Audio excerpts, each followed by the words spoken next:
Hello, good afternoon, everyone. I hope you are all still enjoying day 2 of Anishinaabe Asking Nations Best Practices in First Nations Education Forum. This afternoon, we are welcoming Yvonne de Bruin from Kobe, and Yvonne is going to be presenting on best practices for online learning. Yvonne de Bruin has been an educator for over 20 years. She has worked as a TA and a classroom teacher in elementary, high school, and post-secondary. Currently, she holds the assessment teacher lead role with Kobe. Yvonne has lived in Northwestern Ontario her whole life and has called White River and Terrace Bay home, but grew up outside of Thunder Bay. She returned to Thunder Bay to pursue her post-secondary education. She holds a master's degree in education and is a committed lifelong learner. She is a mother of 5 children, ages 13 to 28. She has 2 dogs, 5 cats, and lives with her partner in Thunder Bay. When she isn't working or doing a course, she can be found snowshoeing, hiking, camping, and kayaking, and of course, always has a book in hand. So welcome, Yvonne, and we are looking forward to your presentation this afternoon. Hi, Jess. Thank you. Thanks for the introduction. That was great. And thank you, Nan, for including me and inviting me to take part in the presentations today. I have some tough acts I've had to follow today with was it Serena and Dr. Carrie Chichu. And of course, the Quay singers. Wow, they were amazing. So thank you for inviting me. Thank you for having me here. And thanks for, letting me participate in this virtual forum. This is great. So I'm Yvonne de Bruin, as Jess introduced me. And today I'm going to present to you best practices for online learning. You'll see I will share my slideshow now so that you actually can see it. How about that? So you have my slideshow here, and on the front page, you will see that there is a QR code down here for you. If you want to scan that right now with your phone, it will allow you to make a copy of my slideshow presentation. There are lots and lots of links in it that you may want to go look at. I don't have 45 minutes is not near enough time to go through everything I would like to go through with you. Also at the same time, while we're all right here, I did put a Kahoot game. And for some of you teachers who are familiar with Kahoot, you know that usually you play it in the classroom or synchronously with your class. However, there is a way that you can assign it. So I've assigned a Kahoot. If you scroll down below where the presentation is on the NAN forum page, you will see the Kahoot game pin. And so on your phone, you can go to kahoot.it, KAHOOT.IT. And then when it asks you to put in a game pin, you put in the number 096-80926. It's very easy. It's not hard. It's just about online teaching and learning. And it's just a fun way to show. I just wanted to give you an example of how you can asynchronously interact with your students and get those results through the Kahoot platform and form. It's very fun to play. You don't have to make up your own. It will do lots of stuff for you. So that being said, go put it in the Kahoot. Go put in your pin, join it, answer. There's only 8 questions, I believe.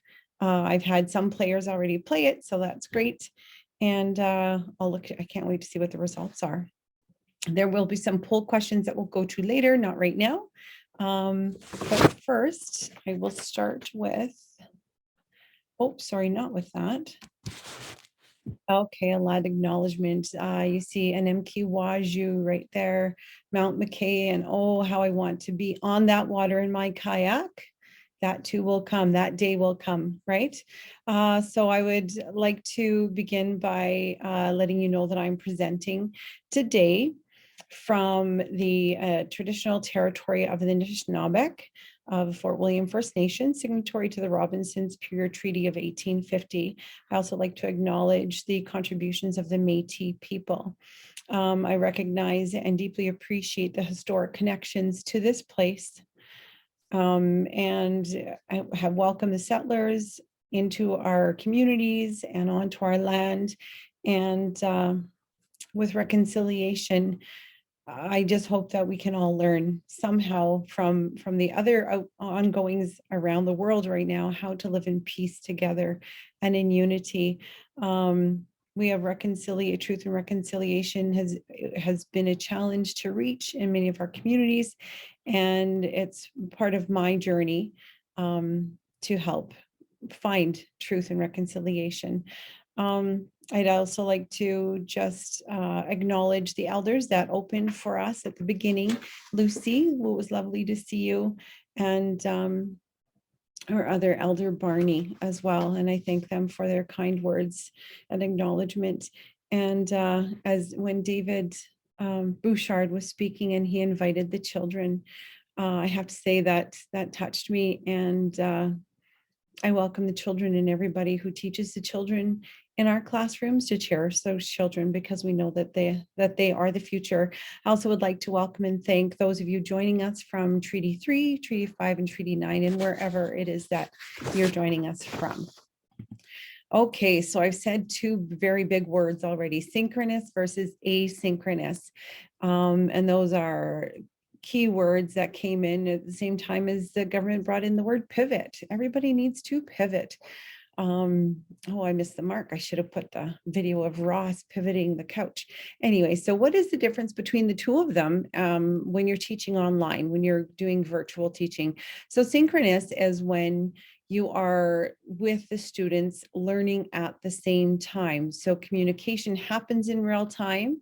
There's more engagement, it's more effective, and it allows for instant feedback and clarification. So say if you're on a live Zoom, I know we're not on live Zoom right now, they were on a delay with the form that we're in, but I'm sure that most of you have taken part in live Zoom calls, Google Meets, Teams, whatever have you. So if you've been in there live, those are synchronous times of learning together. So students can be invited into a Google Meet, into a Zoom, into any kind of meeting where you're all there together at the same time, and you can have that conversation going on. That is synchronous. Asynchronous is when students learn, right, at different times. So you may give them some kind of learning to do, but they don't have to do it right now. For instance, the Kahoots that I've assigned is an asynchronous Kahoot. So I've assigned it, you have 2 days to do it, and it's there for you to do. The communication is not live. The possibility of having more convenience and flexibility, so the students can go in at any time. And I know in lots of our communities, our bandwidth is often stretched to the max at different times of day. So they might want to do it at a different time when they know that it's not. And it allows the students to work at their own pace. So things aren't strict, right, or scheduled. It gives it very open. Different ways that you can do that is just emailing your students, doing screencasts, so using Screencastify, Flipgrid. KHS uses Loom, where they will teach a lesson and show what they're teaching and talk about it, but then it's a video that can go up and blog posts and comments. And I believe the ladies that spoke from the Red Lake School talked about using podcasts and stuff as learning, and those can be done through asynchronous learning as well. So here we have, what are the best practices for teaching online? And there's lots of pieces to this puzzle, but don't let that kind of, scare you away from it. There's lots of things to happen, lots of things to consider, but there's lots of great things that can happen. And I know for the most part, lots of these things happen in synchronous learning, but Honestly, I've seen it be very successful asynchronously in a few of our communities. I just a shout out to our Fort Severn teachers who have just done a fabulous job of connecting asynchronously with their students, and at the same time, then we'll gather them together in a Google Meet and have that synchronous time together. So what kinds of things do you need to consider? So there are instructor presence. So establish your teaching presence early and often. And what does that mean?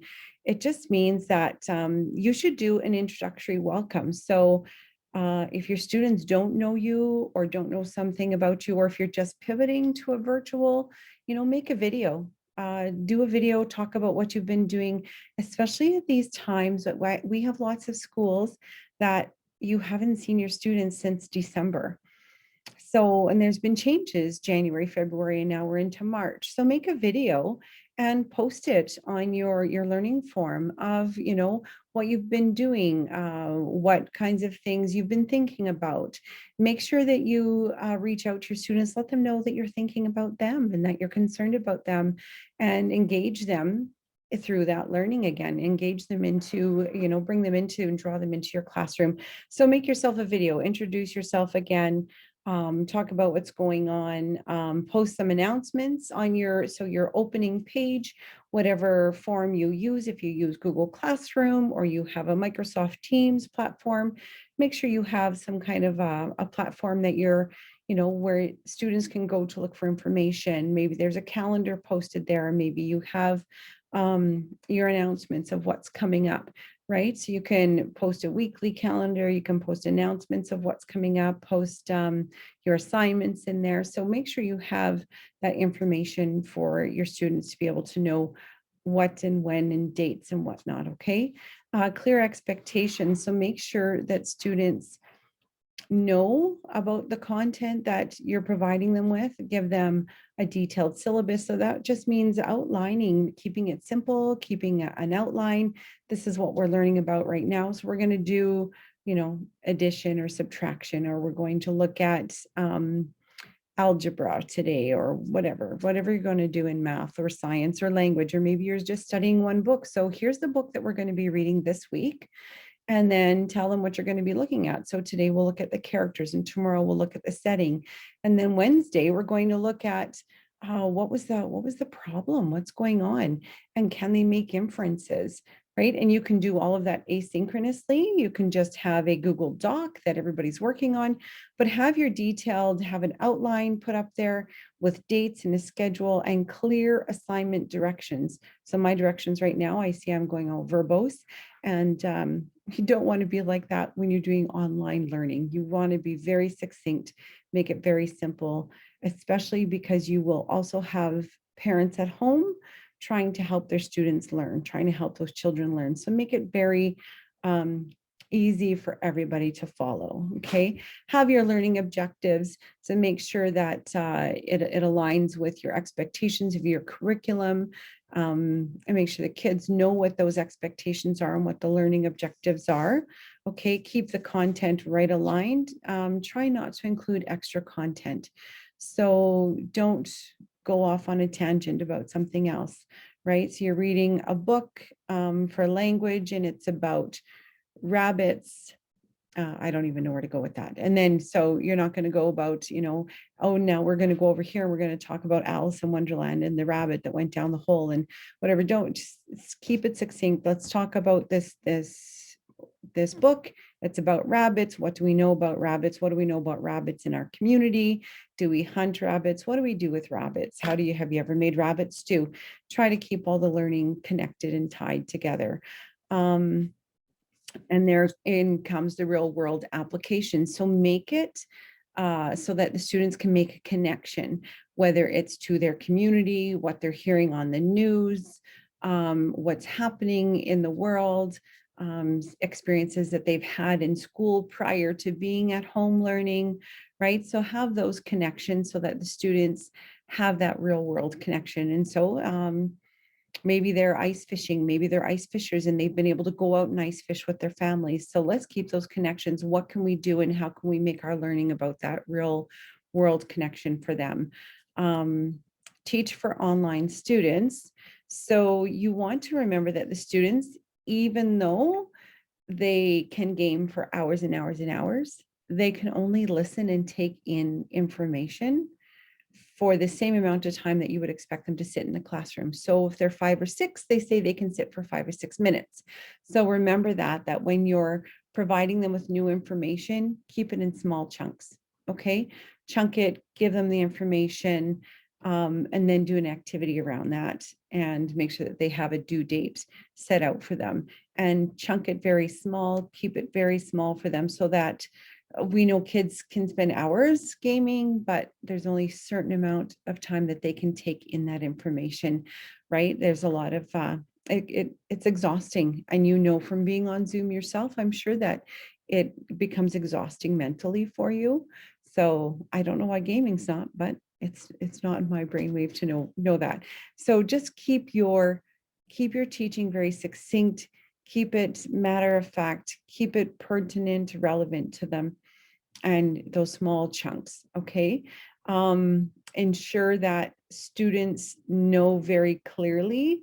If you're using Google Classroom for the first time, give them those instructions of how to log on, how to find their classroom, make sure they know their email, their passwords, and make a video. You can make yourself a Flipgrid video of you logging into Google Classroom, send that to them, and then that will help them to log on.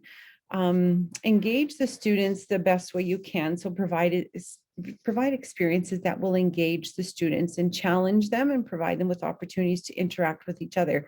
So doing the Kahoot, hopefully, it engaged at least 8 of you, so it engaged some of you. So do things like that. Do videos and have talks about it. Have students interact through Google Hangouts, or do a Google Meet if you can. Have a Google Doc where they're answering questions, or, you know, they've read a story, now they're going to write a story that's like it, but they're going to change some of the details, and have them interact and work together.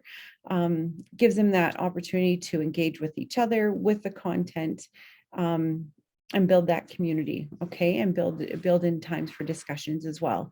And give students prompt feedback when they're working online. It's very important to show you, again, this goes back to being instructors present. So if a student hands in an assignment or is typing on a Google Doc, and you have the ability to go in there and, you know, put a little comment in the sidebar, or mark it up a little bit online and then give it back to them so that they can resubmit it. So give them that prompt feedback, and that helps to reinforce the importance of them working and interacting with that material. And it also helps students to apply themselves during the course, right? Okay,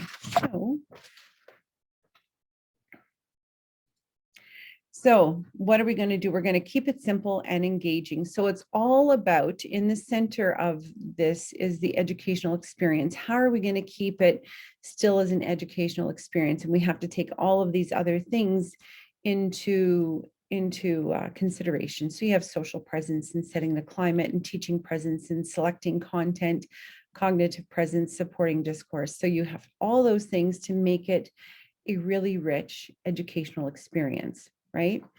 And we know that some of our communities don't trust really online. It's very hard because there's bad connections, or, you know, things time out or whatever. So let's make sure that they have, if you're teaching asynchronously, give them that time to engage with the material, and get to it. So, and keeping it simple. So make your own digital content when you can. It's very easy to go online and go to Teachers Pay Teachers and find a bunch of stuff and throw it on there. But you don't want to overwhelm your students. You don't want to overwhelm parents, and you want to keep it, you want to keep the content simple for them, and you want to make it accessible for them as well, right? So you don't want it to be beyond what your students can access themselves.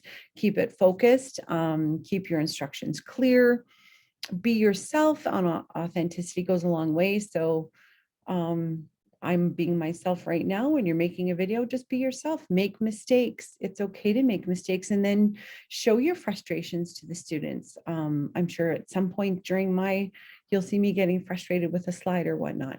But be authentic. Nobody's perfect, and we're all learning how to use this together. And I know that, provincial schools have had 2 years of synchronous learning now, and we may not still have the bandwidth. So how can we get the best of both worlds? How can we do asynchronous learning? How can we help our students to learn online?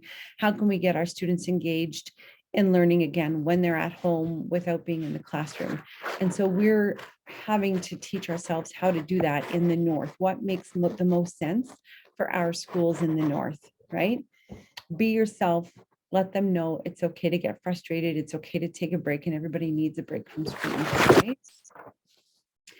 Make your space clean and comfy. And I'm not talking, it's good to be in a comfortable space, and I love my office, and it's very comfy and cozy, which makes me very happy to be here every day. However, it's also about your online space, right? So on this side here in this slide, you'll see it says Yvonne de Bruin. It's got my little header. It's the Northwestern Mountains from when I went on a snowshoe hike a few weeks ago. So that's my Google Classroom, and that's what the students will see. So they know, oh yeah, that's, our teacher likes to go snowshoeing, or our teacher has dogs or cats or whatever. Be authentically you. This is where students will see, I'm not going to have it all cluttered up with all sorts of other stuff. It's just here, this, and I find that picture very calming. So what's calming for me may be calming for them as well. So you have to make it easy for students to navigate the virtual spaces. It's got to be easy for you to navigate, easy for them to navigate. And so again, if you're using a Google Classroom, you might want to do a video where you're showing them where the classwork will be stored, how to find and email the other people in their class, how to find their grades. What do we do with this waffle over here? What's that all about? And where to find the announcements, where to go to a Google Meet, whatnot, okay? So all of this is very important to introduce your students to, have it very easy to access, and make sure that they know this is where you come to find all the information that's going on in our classroom right now. So this is your classroom right now in this virtual space. So make it something that's nice to go to, easy to go to, and students will like to go there and be able to find things easily. So setting the norms. So when we're our first weeks of school, we set up, oh, here's the classroom expectations. You have to raise your hand. You must always walk in a line. You have to sit down. You can't chew gum. You have to do this, whatever. And we discuss it as a class, what makes a good student and what makes a good teacher. And we have fun with all of that. Have fun with it on your Google Classroom as well, or on whatever platform you're using. So set those norms. You can see on the side, I've shown there's a poster of video conference expectations. So what are the expectations that students have, that you have? So you wake up early, log on a few minutes before class, be in a quiet place. So sometimes that's hard. Sometimes they live in a household full of lots of people. Is there a quiet space they can go to? Be prepared, have their books, have their pencils, have whatever else they need, about presentations. Make sure, and I love this one, dress appropriately. Yes, there's a dress code when you're online. As teachers should not show up in their pajamas unless you're having a pajama day and everybody knows about it. Absolutely, come in your pajamas that day only, but make sure it's not spaghetti straps or just your underwear or whatever, right? Let's dress appropriately. You're still the teacher, they're still the student. Be dressed. And often when you're dressed for the day, you'll be ready for the day. If you're still in your pajamas, you know what it's like. If you've had a pajama day on a weekend, you just do whatever, right? And you don't get actively engaged in the learning. Okay, so go through, design agreements with the students about how to chat, how to communicate, how to be respectful, navigate the system that you're going to be using. So when you are having live chats with them, they know how to raise their hand. They know how to clap when somebody's done an assignment, right? Different things like that. Okay. So foster belonging. So here we are. There's, your students can't be in the same classroom together. How do you create belonging when you're all so far apart? But look at us right now. I'm in Thunder Bay. I have colleagues that are upstairs, but I have colleagues in Sioux Lookout, and I have colleagues over at our syndicate office, and I have colleagues in Bombertown. And I have colleagues who are in Fort Severn and North Spirit Lake and Deer Lake and Poplar Hill, right? And Keewewin. And then I have colleagues in Pikanchicum, and there's colleagues in Red Lake, and there's colleagues everywhere. But here we are together. And we're creating a sense of belonging. And our MC, Brent, has done a great job of building that community, getting everybody engaged, doing that kind of thing, right? You need to do the same thing in your Google Classroom. And even though your kids may live in different houses and they can't get out right now, they can still interact with each other and be part of the community classroom. Make time for small group work. So whether they're doing, like I said, a Google Hangout, or if you're in a Google Classroom, and I apologize for always talking about mostly Google Classroom, that is the one that I'm most familiar with and that I have used. So you can do breakout rooms, right? So do breakout rooms and have kids go into smaller groups. And it's a really great way to just foster that community, foster that sense of belonging for the kids, and build in activities that help them to build those relationships. Okay, do that for them and you'll have a really great online experience. So be present, but not intrusive. So the teacher should be there somewhere in this online virtual community, but it doesn't mean you're always going to be right there answering every question or being over a student's shoulder. It's not like you can walk around and observe as students are working. So you need to be able to be present, be there, know when, let the students know when you will be online, especially if you're doing asynchronous learning and you don't have set, or you are just making some set times when the students can reach out to you. Like you wouldn't expect a student to email you at midnight and for you to answer back. That wouldn't be appropriate, right? So make sure that students know between 8:30 and 4:30, they can reach you by email or set up a Google Meet, or maybe you're going to have a Google Meet at 1 o'clock on a Monday, Wednesday, and Friday, because you know those are good times for bandwidth times. Whoever can make it, can make it. Have those times set up so that they know when the teacher's online or where you'll be or how they can reach you. Students need that space though to be independent learners and to build those critical skills of becoming an independent learner. I see kids right now who are in university, so young adults in university, and all of a sudden they went online. And some of them have never gone online before. And it was really difficult for them to do. And we know that lots of our students have the opportunity to go to join QH&IC Internet High School. So if we want them to join KHS, let's start building those critical skills now of how to foster that independent learning in them so that they can be more successful when they get to grade 9 and jump into KIHS for learning. Offer guidance and encouragement regularly. So be there, be present, give them that feedback that the students need and students are looking for. Plan for interactivity. So here's a student that was probably up gaming all last night and now they are dead tired. How are you going to keep them engaged? So asynchronous learning can be difficult with that, absolutely. So have those times where you can Google Meet, have those times when you can do a conference with a student, build in those times for Kahoot, have some engaging materials. And we'll go into engaging materials a little bit later about different websites that you can use that foster learning.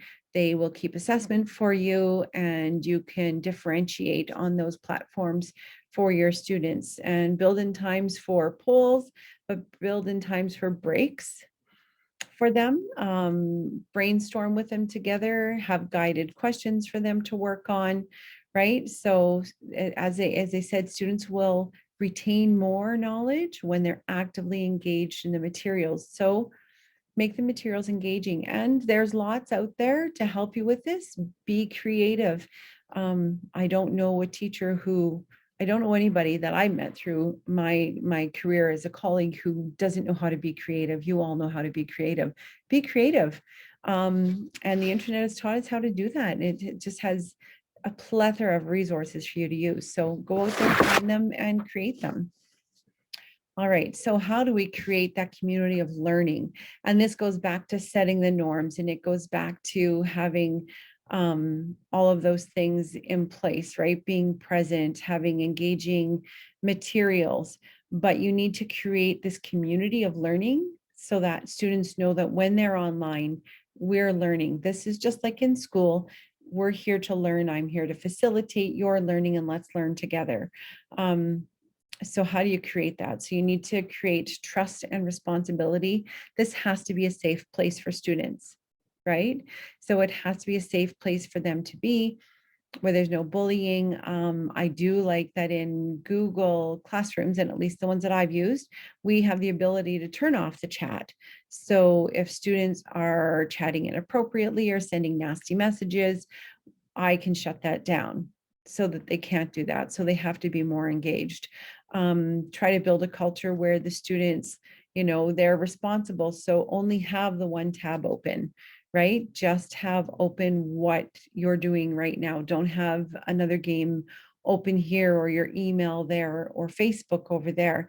And we know that we often, I'm the worst. I always have lots of tabs open, and I tried to shut down my email. Apparently I didn't do it properly because you heard that email come in, ding, right? So you have those interruptions that happen that disengage students when they're learning. Set high standards and clear expectations, right? Your students will believe in themselves when you believe in them. Let me say that again. Your students will believe in themselves when you believe in them. I always set high expectations for my students because I know they were capable. And I reminded them that learning makes you struggle and it's uncomfortable. When you get uncomfortable, that means you're learning. That means you're doing the learning. So set those expectations for them and watch them start to soar, right? Build that sense of ownership in them. Give them the ownership, right? We're releasing responsibility to the students. We're doing that gradual release of responsibility, and they have to learn how to do that, especially when it comes to online learning, right? And this is a great way to start fostering and building in that responsibility for them, that they have things to do on the computer that isn't a game, that isn't social media, that they need to do for learning, for their schoolwork, right? I always said to kids, that's your job. You're 9 years old. Your job right now is to be a student. Do it to the best of your ability, right? Help students learn to self-assess their work. So it's good to always give them feedback, but give them feedback that can help them to be able to give themselves feedback, help them become self-assessors so that they can go on and assess their work themselves as well, and give them those opportunities to do peer assessment as well. That way they become comfortable with assessing each other's work. Connect the classroom to home as much as you can, because that's where they're spending their time and that's the people that they're with. So what can you do to engage the student in their home and with their families? And make sure that students and families have IT support. So whether it's somebody from the school, maybe it's another student who is very good with the technology, maybe it's you yourself as the teacher, maybe you have an IT person you can go to. I mean, I have IT people. I don't know what I'd do without Lyle and Melissa. So I have IT people that I rely on all the time, and make sure your students have that as well. Okay.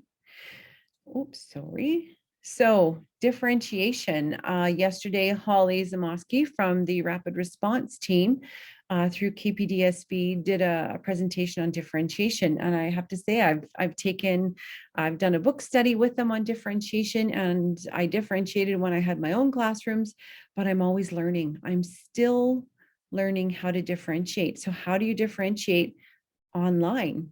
Well, it's the same type of thing, right? You're adjusting it and pivoting it to online learning, right? So you have to look at strategically grouping your students, because you may have students who need to be grouped together in a homogeneous group, heterogeneous group. You might need to have a strong student with a weaker student, right? So put them together so they can guide each other. Give them opportunities for choice. So there's so many choice boards out there for all different kinds of things, and you can make up your own choice boards, right? So give the students, here's a choice board. You need to choose 3 of these activities, make it like a bingo card or X's and O's, and do 3 of these in a row. And then when you're done, submit it. So there's different things that they can do that way. Oh my gosh, I'm going to run out of time. And differentiate it for, you have auditory learners, visual learners, kinesthetic learners, reading and writing learners. And you need to look at the content, the process, and the product. So that's all I'll say about that. You can go back to what Holly had said. So this is an example of a digital choice springboard or a digital choice board for spring break. Spring break is next week, so you can go to that, and these will all work. So you can do Go Noodles. So give the kids this and say, do 3 activities, and then let me know how they went, write about them. We're not going to have time to watch this video, unfortunately, but I want you to think about when you went to Teachers College, Bloom's taxonomy, and how can we pivot Bloom's taxonomy into digital learning? Okay. And then think about this. The Samar model is fairly new, and it goes up from the bottom: redefinition, modification, augmentation, substitution. And this video, again, you can watch technology later, has the power to on your own. And it'll talk about what to do here, right? So you're climbing up the ladder, the different things for enhancement and then transformation. Now, this little chart that I've put together, these are all interactive. So when you click on them, you will be able to go to these different platforms. So if you're substituting written papers, Microsoft Word or Google Docs, right? Maybe you're doing a presentation, they can use PowerPoint, Prezi, they can use Google Slides. Discussions, do you have a Twitter account that you use? What do you use for discussions? Do you have word clouding? So different things that you can do. Assessment, you can use Quizlet or you can use Google Forms. And then here's different things for the modification and the redefinition. Different things you can use: Flipgrid, Padlet, Nearpod, and I suggest if you're bored this March break, go on and learn how to use some of these. They're actually quite fun for you and quite engaging for your students. There's also a huge movement with Bitmojis, and this is a Bitmoji slide that was shared. And this will teach you how to make your own Bitmoji classroom for Google Classroom. So all of these links here have links to them. If you just click on them, it'll take you to the live link, and it'll be a video on how to build your own Bitmoji classroom. Kids love them. You can put bookshelves, you can decorate it yourself. You can put all different things, books, videos.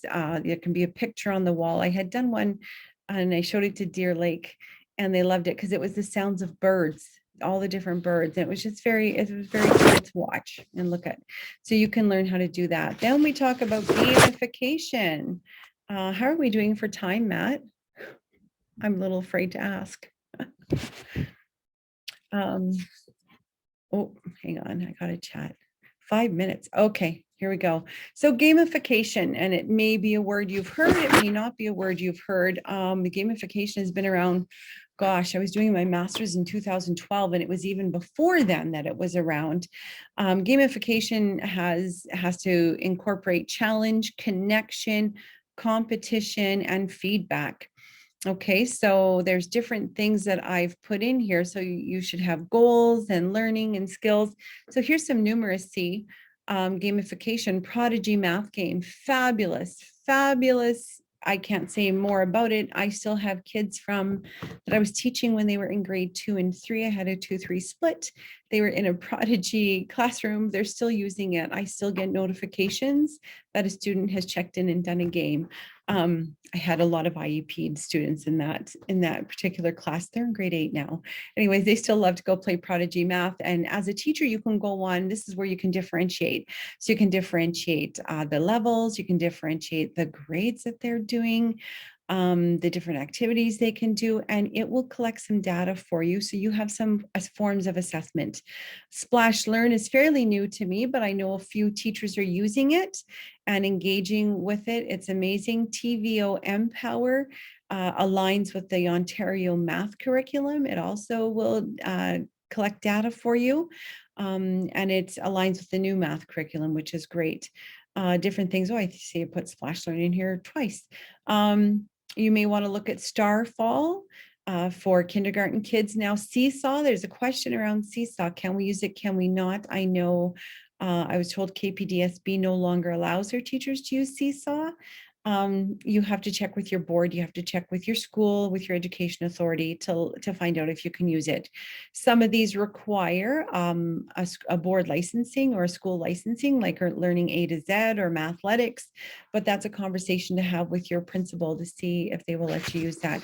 Khan Academy has thousands of lessons that, maybe you're tired of making those videos to teach kids how to do fractions, adding fractions. Go to Khan Academy, type in adding fractions, find the video, share it to your Google Classroom. It's just a different way to engage the student. Okay, Facebook, friend or foe. So do we want Facebook in education or not? I know our communities rely on it on Facebook for to be able to chat with our parents, to be able to do whatever. And I know, so for instance, Fort Severn has their own school Facebook group, and in there the teachers will post that there's an assignment due in their Google Classroom. So please go to Google Classroom and log in. So you can make yourself, we have teachers also in Poplar Hill and North Spirit Lake, or in Deer Lake, I believe, that have Facebook groups for just their class. So you can go on and use those Facebook groups just for your class to put some different engaging videos or whatever. So maybe you show a video on there, and it's an easy way for kids to access the videos, and then go into Google Classroom and have your assignment there, whether it be a Google Doc or a Google form to fill out, whatever. I've put on here 3 different groups that I'm part of in Facebook, and Facebook has so many teaching groups, and there's Ontario aligned teaching groups. So there's Teaching with Tech, there's Google Classroom and Bitmoji for educators and teachers using Google Classroom. And teachers are so generous, and they share parts, or they share everything. That Bitmoji classroom that was shared on there for free for people to use. So remember, in Teachers College, they said, don't reinvent the wheel, don't reinvent it, work smarter, not harder, right? So go on there and see what people are sharing. And if you come up with something really cool, share that too. I've put together a cool little slide from Slide Mania, and you can go on there and find a whole slideshow that you can use. And here's some different interactive websites you can use in your classroom, whether it be a word wall, Gimlet, Lookit. I always want to say booklet, but it's not, it's Lookit. Flipgrid, Slides Mania is here, and find a quiz. So there's lots of different things that you can use there. Matt, how are we doing with the polls? We have 2 minutes left. We have 2 minutes left. Wow, I whizzed through all of that. Whew. Okay, so my last slide is about references here. Oh, sorry, I didn't do that one very nicely. Anyway, so these are some of the references that I've used. Of course, all of my information is from online because that's where I find it, right? I'm also taking, there are AQ courses offered. It's called Teaching and Learning with e-learning. So if you're looking at engaging students online more, I know they say that things are being lifted as of Monday, March 21st, but I know in our First Nations communities, they're not. So we still may be doing online learning. I guess I'll stop sharing here so Matt can show us the polls. So I was curious. So my poll questions, were, do you currently teach virtually, yes or no? And it looks like most people know they don't teach virtually. And I'm wondering, maybe people can put it in the chat. If they're not teaching virtually, are they teaching at all? Are they sending home packages? Are there students in school? I'm not sure. I know our First Nation schools are struggling with staying open right now, which is kind of difficult. How about our second question, Matt? And it asks, do you teach synchronously or asynchronously? So for the teachers who do teach virtually, I wonder if they teach synchronously or mostly asynchronously. Okay. But you know what? It's fine. It works, and you can engage the students and you can make it work. Oh, now it's 50%. Only 8 people have answered. That's okay. Well, you know what, there's good and bad to both for sure. And then I asked a question, which platform do you use? I'm curious to see. I have used Google Classroom and D2L Brightspace. I've used Facebook groups. When I taught at the college, we used a thing called Blackboard. And maybe some of you use Microsoft Teams, I don't know, or other, I don't know. Let's see. So other, I'm curious if people can put in the chat, and I can't see the chat, Jess, so you may have to help me with that. But I'm wondering if people will put in the chat other, what other are you using right now for virtual learning, whether it's asynchronous or synchronous. So yeah, quite a few people use Google Classroom, and Google is amazing because Google for Education is free, right? And they have lots of add-ons and lots of different things that you can do with it. So it's wonderful. And they provide really good training as well for free. And then of course you can do your Google level 1 and Google level 2. So nothing in the chat yet. Okay. No, nothing in the chat. Thanks. That's, yeah, no worries. So there's definitely lots of information out there. And I loved what the ladies from Red Lake had said about using podcasts as well. And I know some teachers have even created their own podcasts with their students, which is very cool. If I haven't, I've only listened to a couple, so I haven't really followed, but I know that some teachers are doing that as well. And then you know, like they're reaching out to authors when they've read a book from an author, and then they're writing a book and asking for authors' input, doing that kind of stuff. You can do that asynchronously and then have a synchronous meeting, have a Google Hangout with them. And the one thing I do like about our virtual learning right now is that it's giving students a way to connect differently. And I just want to put this kind of little, plant this seed that you're not alone. If you're in one small community, you're not alone. You're connected globally.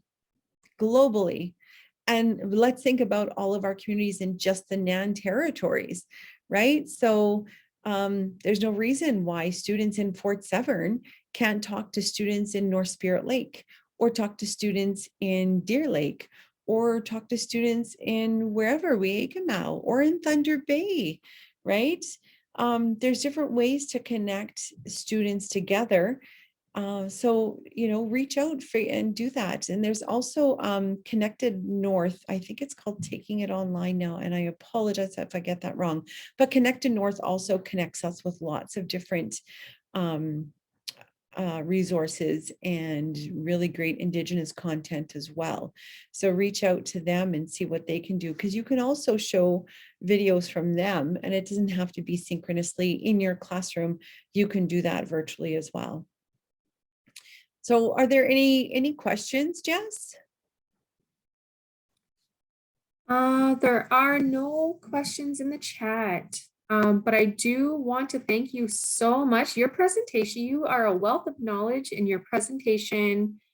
There was just so many resources, and I'm sure you left so many people, you know, thinking and planning and just, you know, using more tools to do great things. So thank you so much for your time. We're really happy to have you with us for our forum this year. Mm-hmm. Well, thank you. Thanks for having me. Actually, thanks for this opportunity. I'd really like to see I'd really like to see our communities try more teaching with tech, and whether they start in the classroom or they move it online and go virtual, right? There's lots of ways that they can do it and be very successful in doing it. So, you know, my email is in my slideshow, and the slideshow will be shared with everybody. And if you had a chance to grab the QR code, by all means, reach out. And my resources are not mine to keep. They're not my knowledge. It's just knowledge that I'm sharing. And I've loved teaching virtually. I have to say I used to do phys ed and music virtually. And those are probably the two, people would say they were the two hardest. I thought they were the two easiest to teach. It was so much fun. But anyways, yeah. And it looks like my Kahoot had 24 players. So that's excellent. And it looks like the winner of my Kahoot is Sally. So you're not judged on really your knowledge. I think it was just how fastly you did it this time. So congratulations, Sally. I'm going to have to send you a little prize for learning for winning my Kahoot. Well, great. Thank you so much, Yvonne, again. We are getting into it's break time now. So go to break. I do need to remind everyone that the code word slide is school. If you can go in and enter the code during this break. And if everyone would like to join us after break, the closing remarks and ceremonies will begin around 4:15. All right. Thank you, everyone. Thanks again, Yvonne. It was great. Thank you.